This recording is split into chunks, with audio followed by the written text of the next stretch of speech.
Assalamualaikum warahmatullahi wabarakatuh. Salam sejahtera bagi kita semua.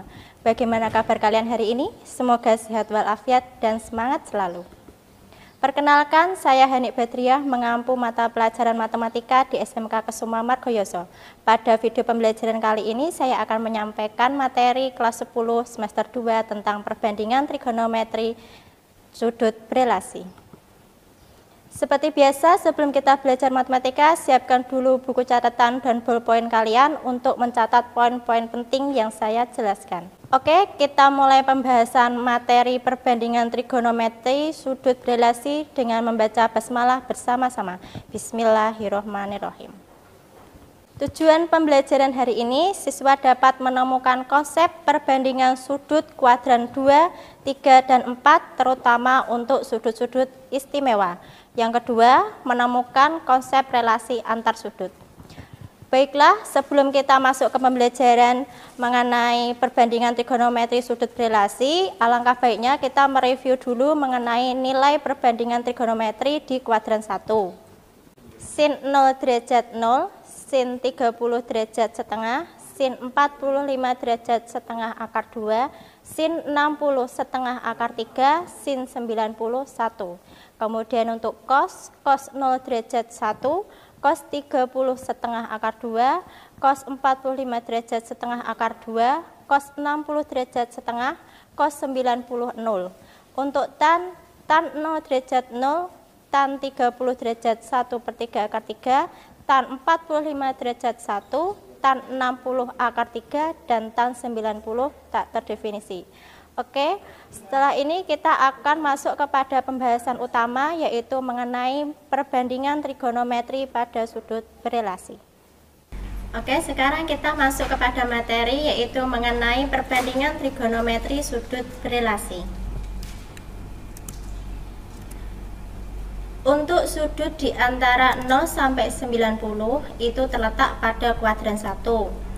Bentuknya yaitu alfa. Semua yang ada di kuadran 1 nilainya positif. Jadi untuk nilai sin, cos, tangen, kosekan, sekan, dan kotangen itu semuanya bernilai positif. Kemudian untuk kuadran 2, yaitu sudut yang terletak di antara sudut 90 sampai 180, kita gunakan bentuknya yaitu 180 derajat dikurangi alfa. Pada kuadran 2, untuk sin dan kebalikannya bernilai positif, sedangkan yang lain bernilai negatif. Jadi jika ada sudut yang terletak pada kuadran 2, kita ubah menjadi sin 180 derajat dikurangi alfa, kemudian kita ubah menjadi sin alfa. Dan kebalikannya yaitu kosek 180 dikurangi alfa, kita bisa ubah menjadi kosekan alfa. Sedangkan untuk nilai cos 180 min alfa, karena di kuadran 2 itu yang positif hanya sin dan kosekan, maka nilai cosnya bernilai negatif. Jadi cos 180 dikurangi alfa menjadi negatif cos alfa. Begitu juga untuk kebalikannya, yaitu sekan 180 min alfa menjadi negatif sekan alfa. Kemudian untuk nilai tan, di sini tan juga nilainya negatif, 180 derajat min alfa menjadi negatif tan alfa. Dan kebalikannya juga negatif, kotangan 180 min alfa menjadi negatif kotangan min alfa. Kemudian untuk sudut yang terletak di antara 180 derajat sampai 270 itu terletak di kuadran 3. Bentuknya 180 derajat plus alfa. Pada kuadran 3 ini yang positif adalah tan dan kebalikannya. Jadi untuk tan 180 derajat plus alfa itu bisa sama dengan tan alfa.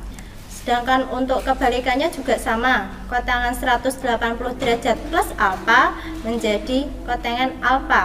Sedangkan untuk yang lain nilainya negatif. Sin 180 derajat plus alfa menjadi negatif sin alfa, dan kebalikannya kosekan 180 derajat plus alfa menjadi negatif kosekan alfa. Sedangkan untuk cos sama, juga nilainya negatif. Cos 180 derajat plus alfa menjadi negatif cos alfa, dan juga kebalikannya sekan 180 derajat plus alfa menjadi negatif sekan alfa. Kemudian untuk sudut yang terletak di antara 270 derajat sampai 360 derajat ini terletak di kuadran 4. Untuk kuadran 4 kita gunakan bentuknya 360 derajat dikurangi alfa. Pada kuadran 4 ini yang bernilai positif adalah cos dan kebalikannya, sedangkan yang lainnya bernilai negatif. Jadi untuk cos 360 derajat dikurangi alfa bisa kita tulis menjadi sama dengan cos alfa. Begitu juga untuk kebalikannya, sekan 360 derajat min alfa menjadi sekan alfa. Kemudian untuk sin, karena di kuadran 4 yang positif hanya cos, maka nilai sinnya negatif. Sin 360 derajat dikurangi alfa menjadi negatif sin alfa. Begitu juga dengan kebalikannya, cos sekan 360 derajat dikurangi alfa menjadi negatif kosekan alfa. Begitu juga untuk tan, juga nilainya negatif. Tan 360 derajat min alfa menjadi negatif tan alfa, dan kebalikannya kotangan 360 derajat dikurangi alfa menjadi negatif kotangan min alfa. Itu tadi kuadran 1, kuadran 2, kuadran 3, dan kuadran 4. Untuk memudahkan kita dalam memahami kuadran 1, kuadran 2, kuadran 3, dan kuadran 4, semuanya kita rangkum menjadi semua sindikat tangannya kosong, dimana semua itu adalah kuadran 1, sin itu adalah kuadran 2, tan itu adalah kuadran 3, sedangkan cos adalah kuadran 4. Jadi untuk memudahkan kita dalam mengingatnya, semua sindikat tangannya kosong. Kuadran 1 semua, kuadran 2 itu sin, kuadran 3 itu tan, sedangkan kuadran 4 adalah cos. Selanjutnya kita bahas mengenai contoh soal. Untuk lebih memahami, saya berikan contoh soal yang pertama, yaitu nilai sin 120. Langkah-langkahnya, kita tentukan dulu kuadran letak sudut. Untuk sudut 120 ini terletak di kuadran 2. Jadi 120, sudut 120 terletak di kuadran 2, maka kita gunakan bentuknya 180 min alfa. Kita lihat di sini sin ya, berarti sin kita gunakan yang seperti ini.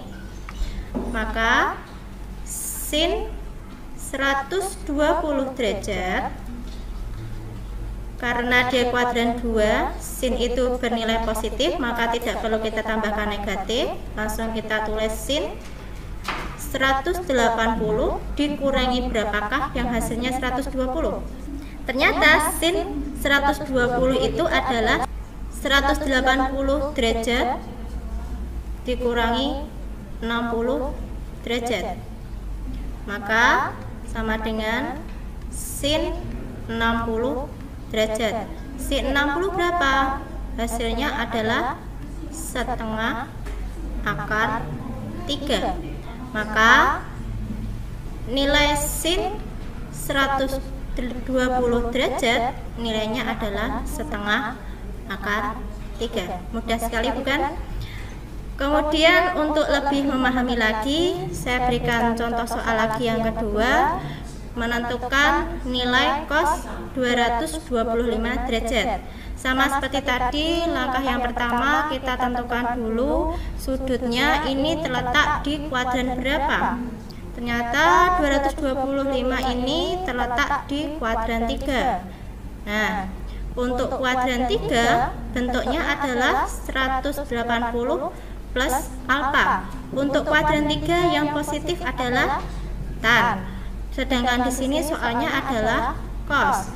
Maka nilai cosnya bernilai negatif. Kita gunakan yang ini.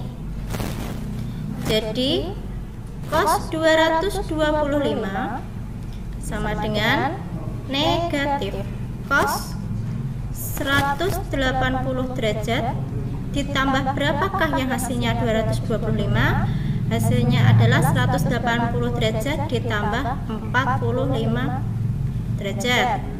Jangan lupa negatifnya tetap kita tulis, negatif cos 45 derajat. Cos 45 hasilnya berapa? Hasilnya adalah setengah akar 2. Jangan lupa tadi ada negatif, kita berikan negatif.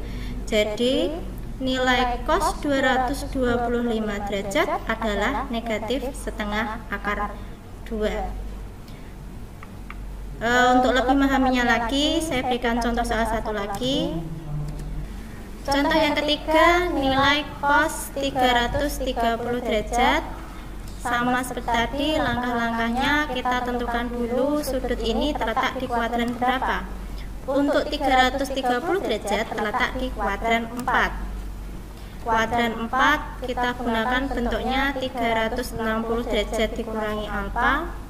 Sedangkan untuk kuadran 4 itu adalah yang positif adalah cos. Kita lihat soal kita cos, berarti nanti nilainya positif. Kita gunakan bentuk yang ini. Baik, maka cos 330 derajat sama dengan cos 360 derajat dikurangi berapakah yang hasilnya 330 derajat? Kita kurangi dengan 30 derajat. Sama dengan cos 30 derajat. Berapakah nilai cos 30 derajat?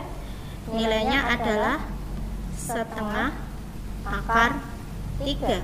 Maka nilai cos 330 derajat nilainya adalah setengah akar 3. Baiklah, dari contoh 1, 2, dan 3 sepertinya sudah cukup jelas. Semoga bisa membantu kalian dalam menyelesaikan beberapa nilai-nilai perbandingan trigonometri pada sudut relasi. Terima kasih telah menonton video ini sampai akhir. Mohon maaf apabila ada salah kata. Tetap sehat, tetap semangat supaya tetap bisa belajar matematika bersama-sama. Assalamualaikum warahmatullahi wabarakatuh.